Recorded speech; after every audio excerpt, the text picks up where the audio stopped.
What's going on, ladies and gentlemen? Tonight I'm going to be doing my review on the Bumblebee movie that just came out in December, and it came on DVD not that long ago.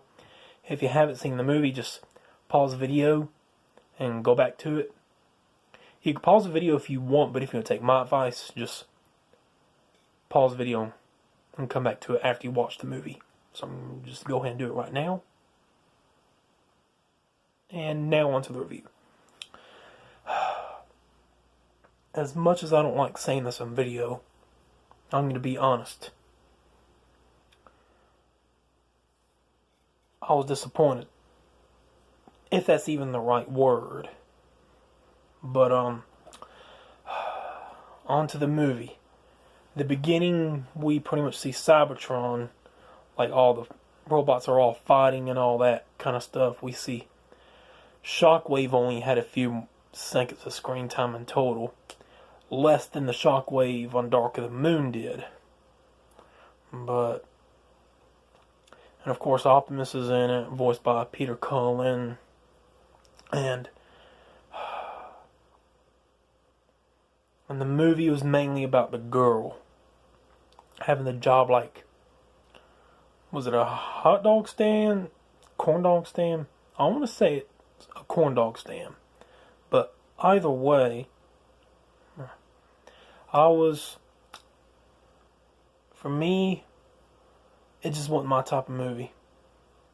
And yes, I do love Transformers, but the Bumblebee movie wasn't mine. And so, beginning starts off at Cybertron, then goes on later with John Cena and all them in the woods, and something hit the planet, and it was Bumblebee himself.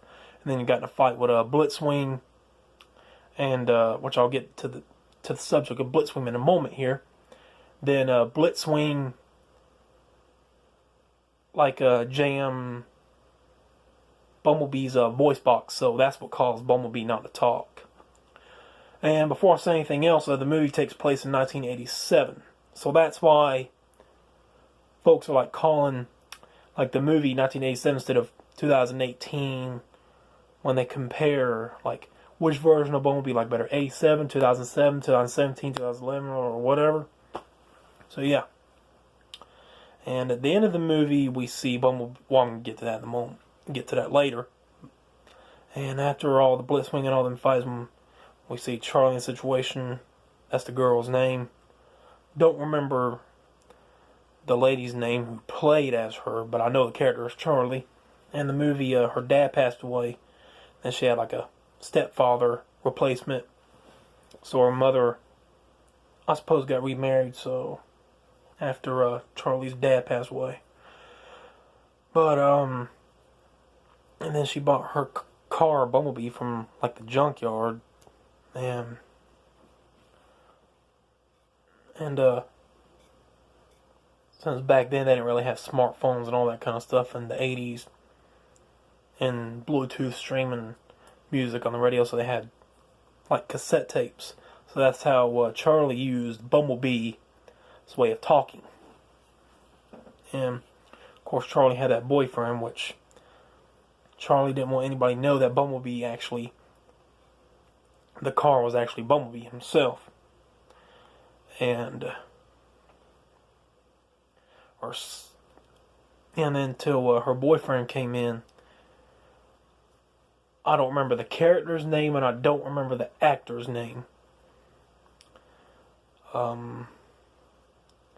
I know they're like, was it her boyfriend? Can't be for certain. I can't remember. And I watched it like about 2 nights ago, after I got off work, and there was barely even fighting in it. There was Shatter and Dropkick. They were okay. I actually like Dropkick a lot, actually. But and one thing, just a heads up, Megatron's not even in the movie at all. Not even his name mentioned. And if Megatron would have been in the movie, it would have maybe been just a tad bit better for me. I really don't know. probably only see a few seconds of Ironhide, which I don't remember him doing anything, but maybe just in the battle at the beginning.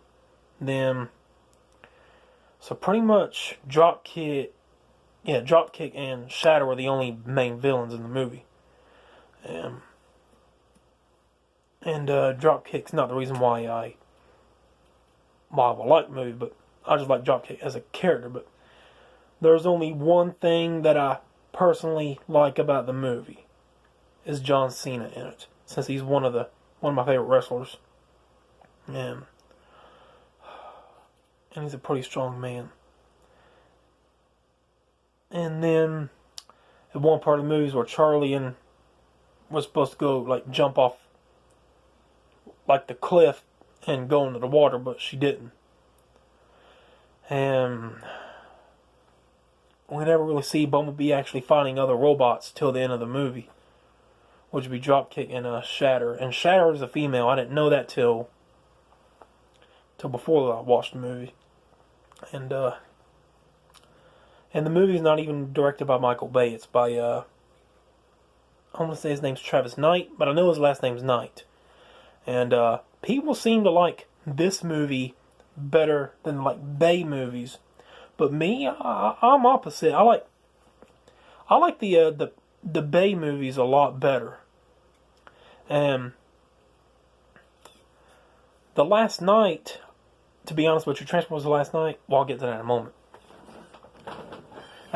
And one last thing about the movie I want to say is like the end of the Bumblebee movie, we see Bumblebee actually having that Camaro, which would be that Camaro that we saw in the 2007 Transformers movie. And Charlie says, "You could have been a Camaro this whole time?" Yeah. And sorry that I keep scratching my nose. Plus, it's like allergy season. It's spring. And also, now I'm gonna get to the movies. Hold on a second. Okay, the movie, like The Last Night, it was boring at first for me, but then it grew on me. And folks seem to be dissing on it, but if you want to take my advice for The Last Night, if you hadn't seen it yet, watch that one. Watch it a couple of times. I ended up loving it. And Age of Extinction, when I first saw it, like, I didn't really exactly want to see it because of the trailers, and the characters look kind of odd, plus Megatron wasn't even in it, but he was Galvatron. Once I watched the movie, I liked it pretty much right away. And Dark of the Moon, loved it. Revenge of the Fallen, awesome. The first Transformers movie, I liked it, but I don't remember what I thought at first since I was a child. So, out of all five of the Michael Bay movies, I have to say my favorite would have to be Dark of the Moon. And my second would have to be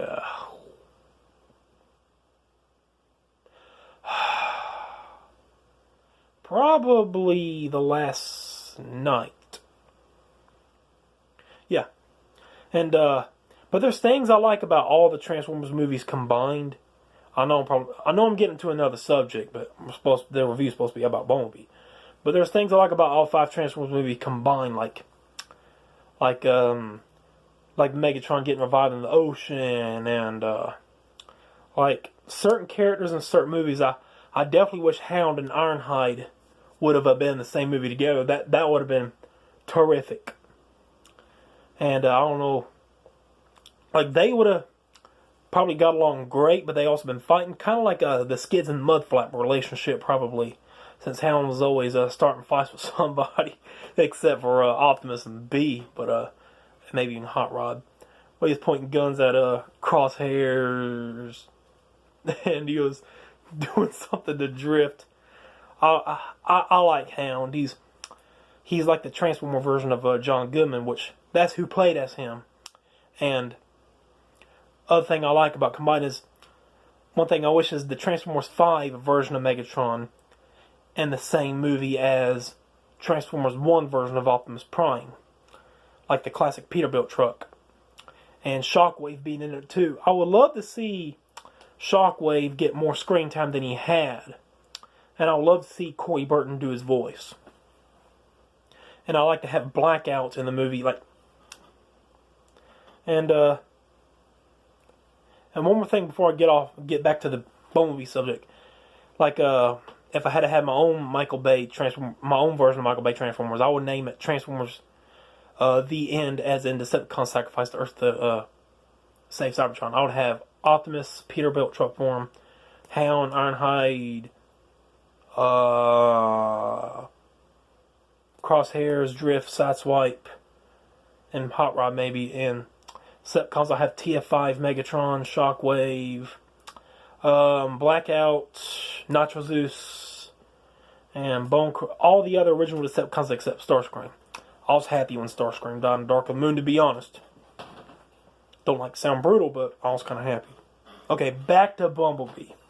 I give Bumblebee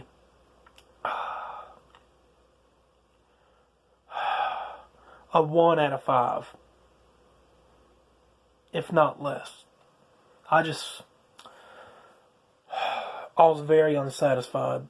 And I'm a young adult, but you can make fun of me if you want of what I got to say, but my opinion, I'd rather watch Caillou, the little ball kid, than to deal with that Bumblebee movie. That's just my opinion.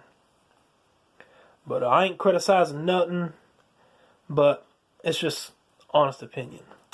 That's just how I feel about Bumblebee movie. I'd rather watch Dora the Explorer, and this movie, in my opinion, made Dora the Explorer and Caillou the best shows in the world. Yeah. So thank you for watching, and please don't get mad, but you can get mad if you want, but I don't want any hatred comments. So yeah, y'all have a good one.